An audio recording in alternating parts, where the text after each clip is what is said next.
Spencer Holbrook, Letterman Road. Ryan, when you reevaluate the offensive line right now and watch what Donovan's doing, is he playing his best football right now? And where have you seen most growth from him from last year to start of this year? Yeah, I think so. He's created champion here the last couple of weeks, and everyone's looking to play their best football now. But it's a combination of run game and pass game. You have to be able to do both, and it's different when you have two new guys on both sides of you there. It's just the combination blocks, the communication, how you handle movement in the pass game, how you handle movement in the run game. So I think a little bit of it's that, a little bit of it's just now he's into his next year of maturity. He's seen a lot more, and then we're going to need him to play really well down the stretch. Do you think that contributed to the struggles of the offensive line early in the year, that you had two starters back, but both of them were surrounded by each side of them a new guy? I don't know. I think there was probably a lot of things that along the journey that has taken us to where we are right now. But I know that anytime if somebody new next to you, there's an adjustment phase there. But I do think that they're more and more comfortable every single time they're out there. And now that we're into November, they've got a good body of work under their belt. So now we're expecting them to go play the best. Cameron T. Robinson, The Athletic. Ryan, you guys ran that split back set with Chip and Xavier in the backfield a decent amount on Saturday. Just what benefit does that give you? I mean, I guess obviously now you're healthier because you played Chip and had Trey come off the bench there. But just how much of a benefit does it give you as a play caller to know you can do a little bit of both Chip and X and F? Yeah, those guys can do multiple things, and anytime you see that, boy, it can bring a lot of different variables to the table. You look at the way that Cade's running routes and blocking and protection. Same thing with G. Scott. You're seeing our receivers get involved with the run game. You're seeing multiple receivers carry the ball. You saw Marvin carry the ball. You've seen X carry the ball. You've seen Mecca carry the ball. And you're seeing Trey line up as a receiver at times. I mean, all those things help you when you're trying to attack a defense when they can do multiple things. Getting him in the backfield, because usually if he runs a route, you're going to have a linebacker on him.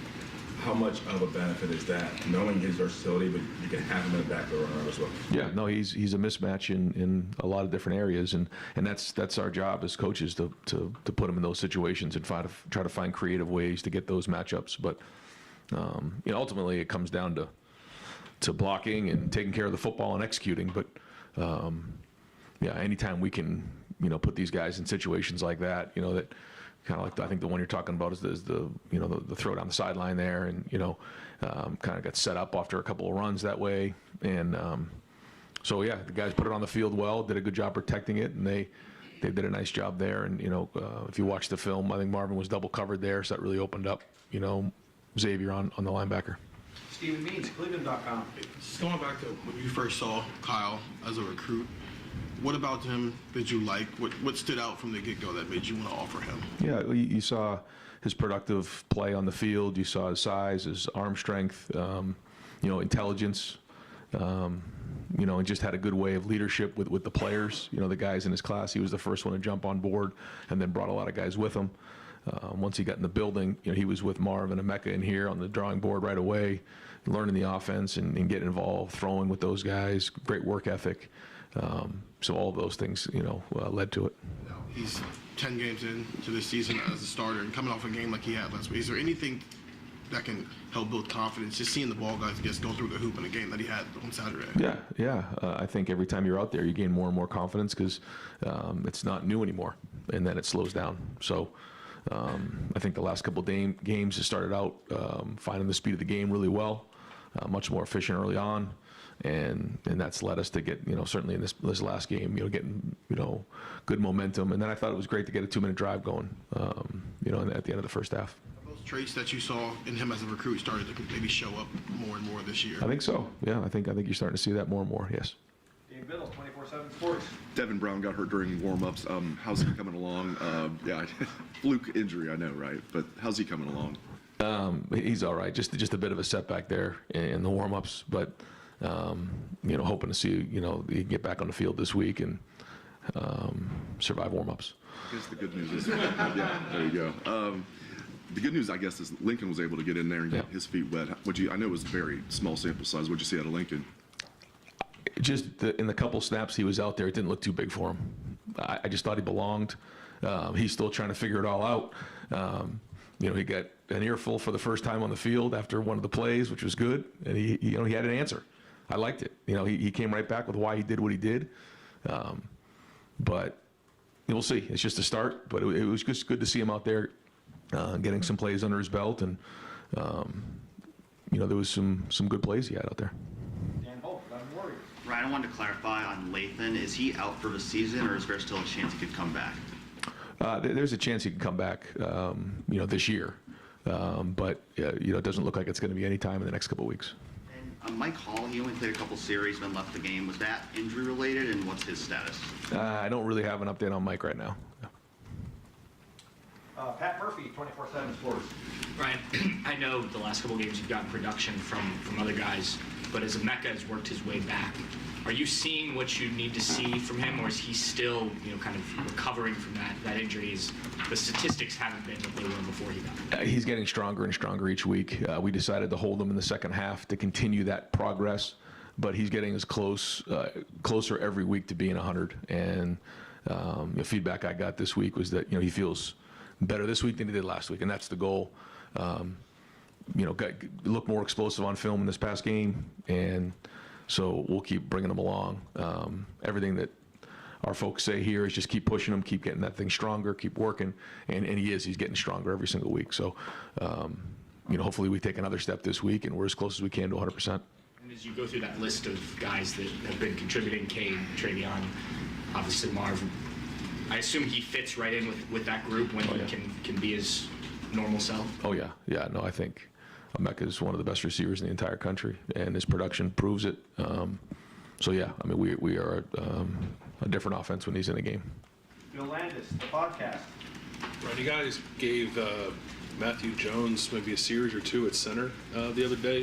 What went into that decision? I don't think he's ever played center in a game before, so what did you want to get a look at there? Yeah, I forget if he had or not. I don't remember, but I know we worked him at center at times, and we just felt like at that time it was good to get him some work at center, and just get Enoch in the game and just see what that looked like in a game. We had a pretty comfortable lead at that point and felt like it was good to do. Evaluated it, and then there was some good snaps there. So, it's always good to kind of, in an opportunity like that, go see if we needed to make a change, what that would look like. I guess along those lines, you said the offensive line continues to make progress. What is your evaluation of the center position, specifically with Carson? Because it seems like maybe his progression is a little farther behind the rest of that group. Well, I think he's the youngest, so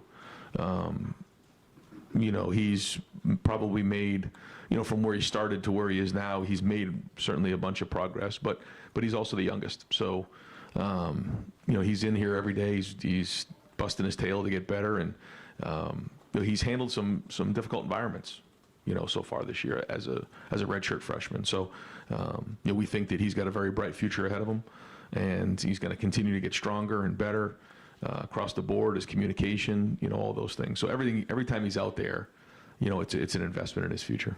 Is the idea of playing Matt, is there any thought there that maybe you'd want to move to that look full time? Or are you comfortable with your normal starting five? Yeah, right now we're going to continue to move forward as we have, but every week we're evaluating to see what gives us the best chance to win. So,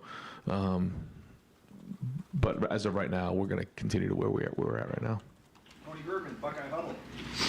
Ryan, with the idea that you need to be playing your best in November, is your offense doing that right now, and where are they in relation to what you envisioned before the season? I think the first half you saw, some efficient play and finished drives, third downs, red zone. I thought there was some very well executed plays. I thought the reverse to Marvin was really well executed. I thought there was just a bunch of plays protection wise that gave Kyle some time.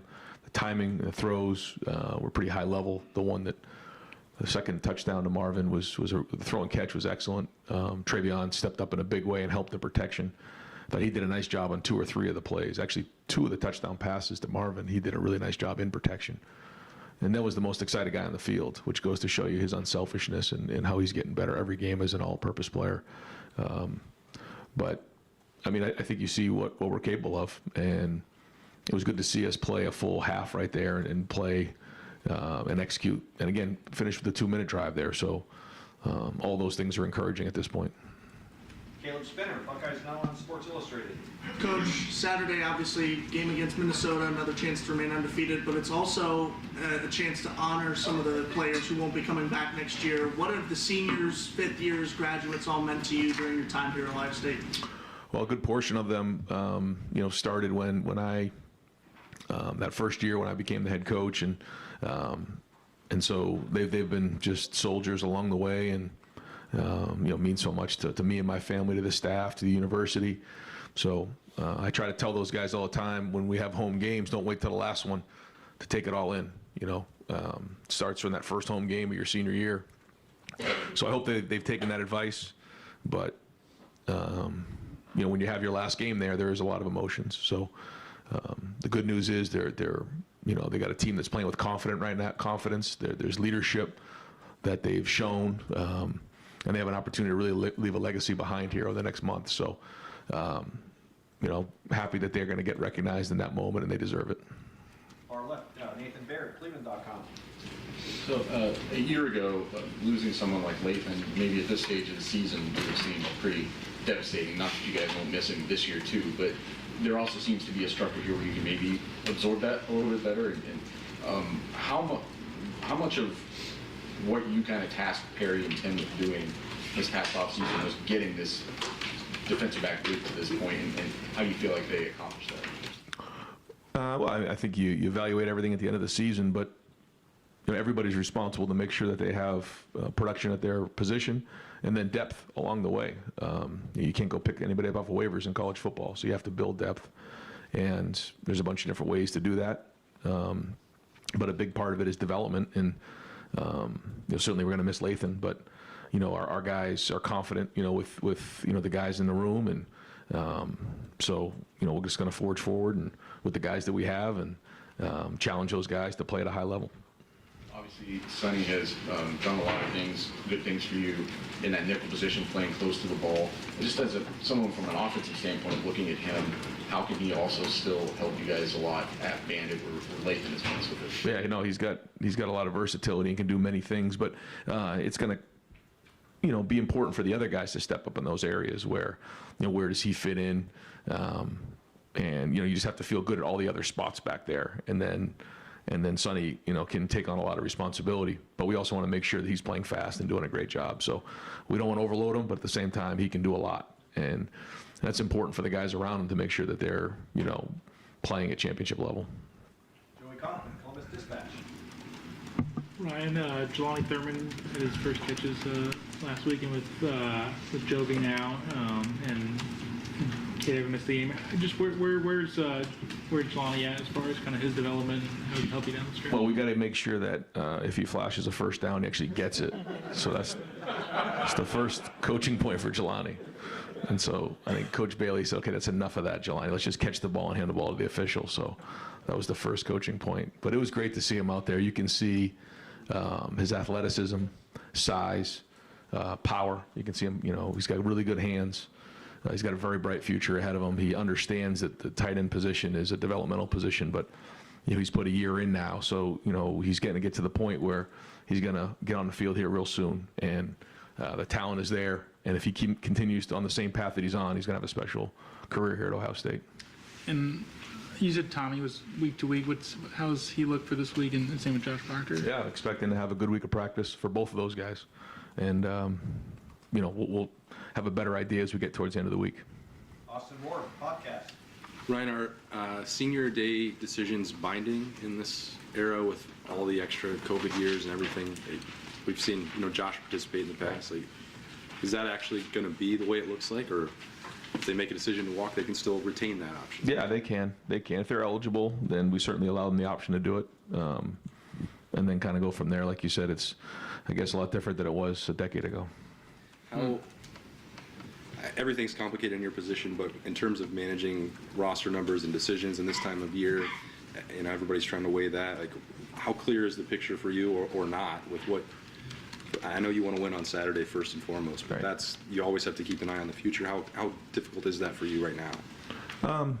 Yeah, there's a lot of things in the balance, I would say, but maybe just try to plan ahead and make sure you have contingency plans in place, whether it's high school recruiting, whether it's, in the portal, those type of things. And so, I think the rules have made it such that you should be able to now adjust pretty quickly, based on some of the legislation that's been passed. So Mark's working hard to make sure we have everything planned and ready for that. But our focus, as you know, is right now in this game and preparing for Minnesota and continuing to build on the confidence that this team is playing with right now. But certainly there's a lot of folks working on that here in-house to make sure that when December comes, we're ready to roll. And just for the record, folks, we'll put out a release later in the week, Friday, somewhere around there, of the guys that'll be walking on Saturday. Tom Taberry, WBNS. Coach, Marvin Harrison for Heisman, you think he's deserving, and what does he mean to this ball club? I think I've said it before that the Heisman Trophy goes to the most outstanding player in the country. I know there's a lot of great players out there. I get to see him every day. I think he is the most outstanding player in the country. And he's, right from the jump, came in with a work ethic that, really is transcended throughout the whole team. Just what he's done and now his production as well. So, he wants to be great. I know that. You can just tell it, and his actions back that up. And, certainly his production speaks for itself on the field and what he's doing, and he makes everybody on that field better. Coach, Saturday, Minnesota, obviously the #1 goal is to win the game. But there's just 2 games to go in this season, the regular season. How important is it? What do you want to see out of your club, I guess, as far as just everything on point? Well, just continuing to build on confidence. And, our second goal of the season, first goal was to win the first one, second goal was to win the next 10. So we have to complete that goal here on Saturday. And, we have to stay focused on that. And that's the bottom line. Have to play really hard, really fast, really physical like we did this past Saturday. And, PJ does a really good job. Minnesota is well coached. I really respect what PJ does as a coach and their program and their culture, and they're going to come in here and play really hard. So, we have to match that. And, it's a Big Ten road or Big Ten, game here in November. And, so we have to do a great job of preparing for it like any other game. Any other game. It has no bearing what's coming down the future. We got to be on point right now and continue to build on our future. And that's it. So, starts with Tuesday today. We'll have a team meeting here at 2:30, and we get back to work.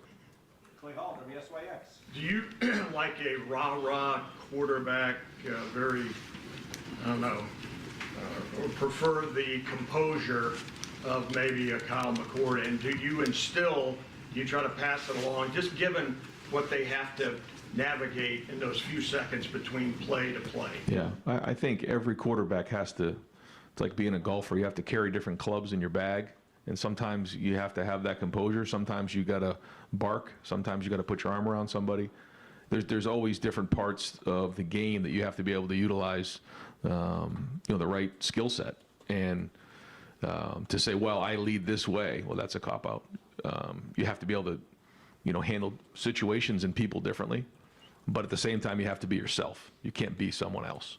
And I think that's what we communicate to our players in terms of their leadership. Adam King, WBNS. You said in Skull Session on Saturday, it's been a long road back to November, and you talked about stars in the past. Obviously, the goal is to win, the first game in the next 10 and then beat that team.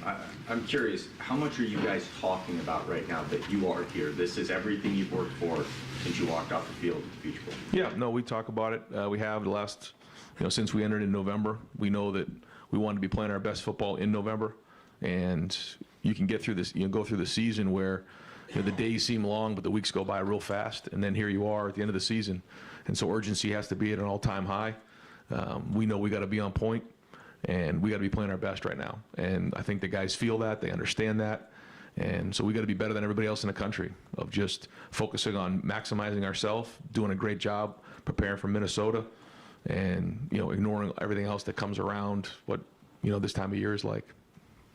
Doug Lesmerises, Kings of the North. You talk about wanting to play your best football in November a lot. Have you felt like in your time here that Ohio State has done that you've been at your best in November? And was there anything, I don't know, that you thought about this past offseason to say, hey, we really want to make sure that we're, ascending at the end of this? Did you change anything that you feel like is coming to fruition now? I feel like we have, but I also feel every year you just, your messaging and you evaluate things, just, how you want to messaging it to the team, that it is a build as the season goes on. And I think the guys can feel that. It's been clearly communicated that way, that we've got to build every week, and that momentum, and it kind of snowballs over time, the consistency of everything that you're doing on a daily basis, so that we're at our best at the end of the season. And so it's just been a messaging point to the team, something that we can tangibly like almost grab onto, that hey, we're getting better every week, and we know we got to be at our best at the end of the season, because that's when it matters the most. Bill Rabinowitz, Columbus Dispatch. And you were asked, Bill asked you about Carson Hinsman. Josh Simmons has actually been here less time. Obviously, he's played at San Diego State last year. It seems like he's developing some, progressing some. I want to get your assessment of where he is right now. Yeah, no, he's certainly is progressing. You can see the talent. When some unbelievable clips, just feet, power, hands. It's all there, and so it's every week it's coming together a little bit more for him. And same thing, just like a quarterback, it starts to slow down. All the different things that go on, and so he can be as good as he wants to be.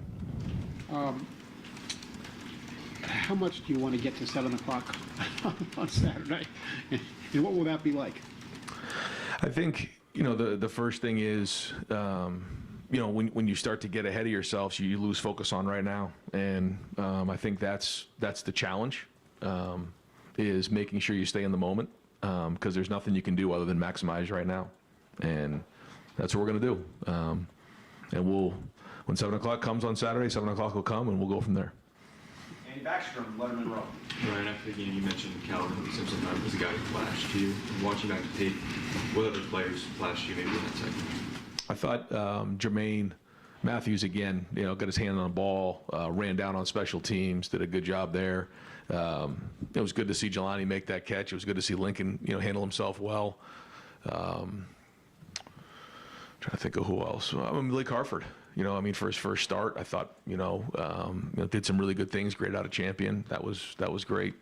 I'd say those are probably the guys that stick out right offhand. And then when you guys talk about stealing possessions, can that be on third down defense too? And do you feel like that's going to help this offense hit its stride recently? Yeah, I think when you're playing complementary football, you're getting off the field, and the offense is getting down and finishing drives.